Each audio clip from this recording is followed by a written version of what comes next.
teman-teman, perkenalkan nama saya Olivia Salindauli, NIM 191010002. Di sini saya mempunyai cita-cita sebagai seorang penyanyi.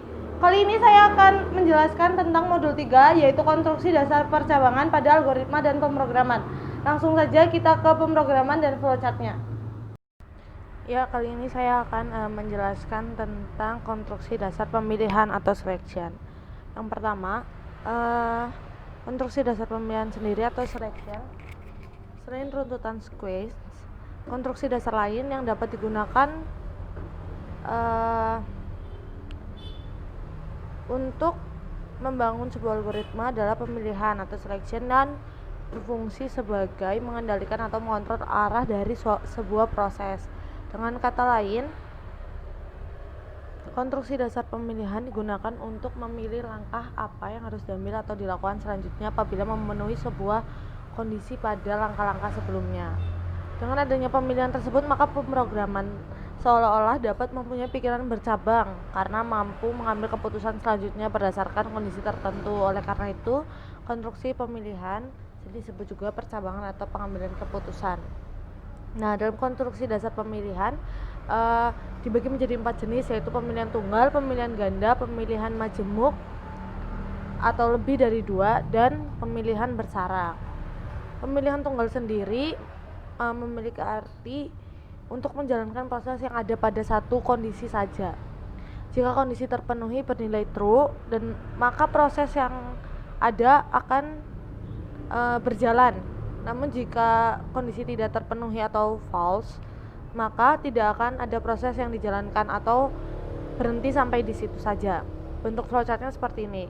Jadi jika mulai dan syaratnya terpenuhi, maka mereka akan mengikuti instruksi selanjutnya.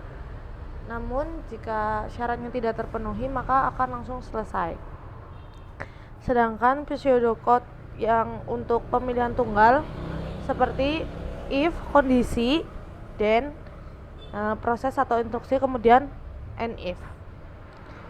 Nah, hasil translasi ke struktur bahasa C++-nya sebagai berikut. Jadi if, kondisi, kemudian proses atau instruksi. Setelah itu selesai.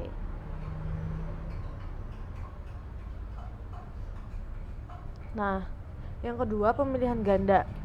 Pemilihan ganda digunakan untuk menjalankan proses yang ada pada salah satu kondisi dari kemungkinan 2 kondisi yang ada.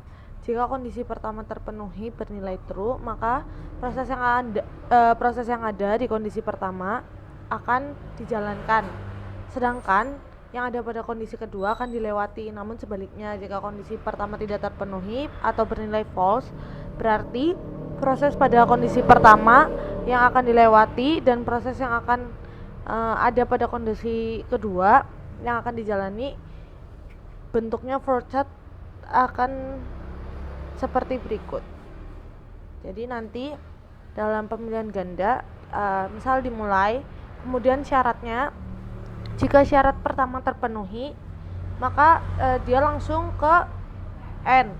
Namun jika syarat pertama tidak terpenuhi, dia akan lewat syarat yang kedua. Jadi kalau misal syarat pertama terpenuhi, maka syarat kedua tidak perlu dilewati. Sebaliknya, jika syarat pertama tidak terpenuhi, maka dia akan melewati syarat yang kedua. Sedangkan bentuk pseudocode-nya untuk pemilihan ganda sebagai berikut. Jika if, kondisi, then, proses atau instruksi pertama, kemudian else, proses atau instruksi yang kedua, kemudian and if. Hasilnya nanti seperti ini. Jadi ini if kondisinya, kondisi, kemudian proses instruksinya jika kondisi pertama berjalan. Nah, jika kondisi pertama tidak berjalan, berarti masuk ke else, yaitu proses instruksi yang kedua. Setelah itu kita masuk ke pemilihan majemuk. Pemilihan majemuk digunakan untuk menjalankan proses yang ada pada salah satu kondisi dari banyak kondisi yang ada, atau bisa disebut dengan jika kondisi pertama terpenuhi bernilai true, maka hanya proses yang ada di kondisi pertama saja yang akan berjalan. Sedangkan proses yang ada di kondisi yang lainnya, kedua dan ketiga atau mungkin lebih, akan dilewati. Namun Jika kondisi pertama tidak terpenuhi atau bernilai false, maka kondisi berikutnya akan diperiksa sampai diperoleh kondisi yang diminta terpenuhi. Proses yang ada pada kondisi tersebut dijalankan, sedangkan proses yang ada kepada kondisi yang lain akan dilewati. Jadi di sini bentuk flowchartnya seperti ini. Misal kita mulai. Syarat pertama, di instruksi pertama misal tidak terpenuhi, berarti kita menuju ke instruksi kedua. Kemudian jika pada instruksi kedua sudah terpenuhi, maka langsung ke instruksi kedua kemudian selesai. Namun jika instruksi kedua juga belum memenuhi, maka kita mencari sampai syarat yang diminta itu terpenuhi. Jadi ini fungsi majemuk itu 2 atau lebih begitu. Jadi pada syaratnya itu tidak ditargetkan, namun sampai instruksinya terpenuhi gitu. Nah, sedangkan pseudocode-nya seperti ini. Nah, if kondisi 1, then proses atau instruksinya, jika proses atau instruksi pertamanya berhasil atau dapat berjalan, maka nanti else if kondisi kedua dan seterusnya itu tidak usah digunakan karena pada kondisi pertama dia sudah berjalan. Namun sebaliknya, jika kondisi pertama tidak berjalan, maka nanti di kondisi kedua atau bahkan seterusnya sampai kondisi itu dapat berjalan. Berbeda dengan yang pemilihan ganda. Kalau pemilihan ganda hanya 2 ya. Jadi jika iya, instruksi dapat berjalan.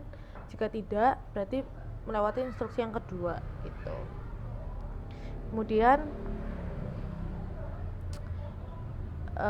ini hasil translasi ke struktur bahasa C++-nya.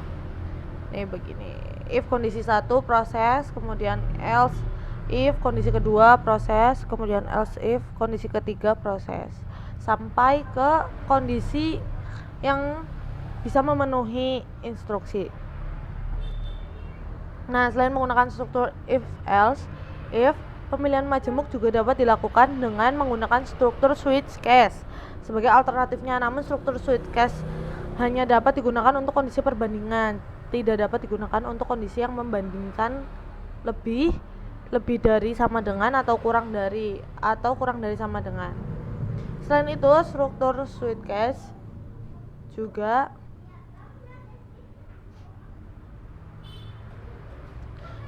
hanya bergantung pada satu variabel saja dan kondisi yang diperiksa harus berupa integer atau karakter atau boolean. Oleh karena itu tidak semua if else dapat dirubah ke dalam switch case. Nah, bentuk pseudocode pemilihan majemuk dengan menggunakan struktur switch case seperti berikut. Nah, jadi di sini select case variabelnya ini melalui konstanta dan variabel ya. Beda dengan majemuk. Jadi enggak semua pemilihan majemuk bisa dirubah ke dalam switch case. Nah, begini. Jadi kayak case 1 pemilihan pertama, case 2 dan seterusnya. Nah, yang terakhir pemilihan bersarang. Pemilihan bersarang terjadi ketika struktur pemilihan juga terdapat pada instruksi yang ada di dalam suatu kondisi pemilihan. Dengan kata lain, terdapat instruksi if di dalam struktur if sebelumnya, next if. Jika kondisi if sebelumnya atau kondisi 1 terpenuhi atau bernilai true, maka struktur if yang ada di dalamnya atau kondisi 2 akan diperiksa dan instruksi di dalam kondisi 2 yang terpenuhi akan dijalankan bentuk flowchart. Nah, begini. Kalau bersarang seperti ini.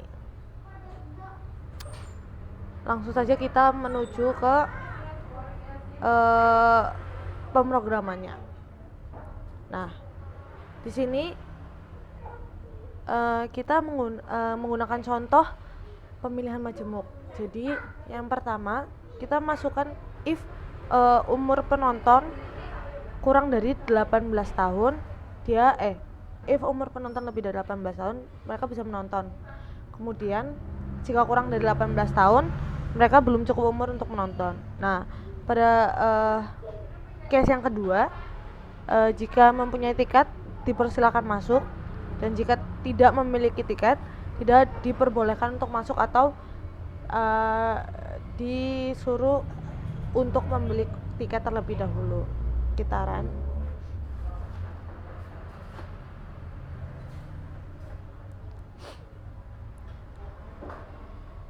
Nah, di sini kita misal kita contohkan umurnya 19 tahun.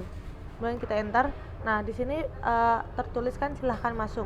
Kemudian pendaftaran tiketnya kita lihat, jika mempunyai tiket, coba. Berarti yang mempunyai tiket silahkan masuk dan nikmati musik Nusantara konser. Dan jika tidak memiliki tiket,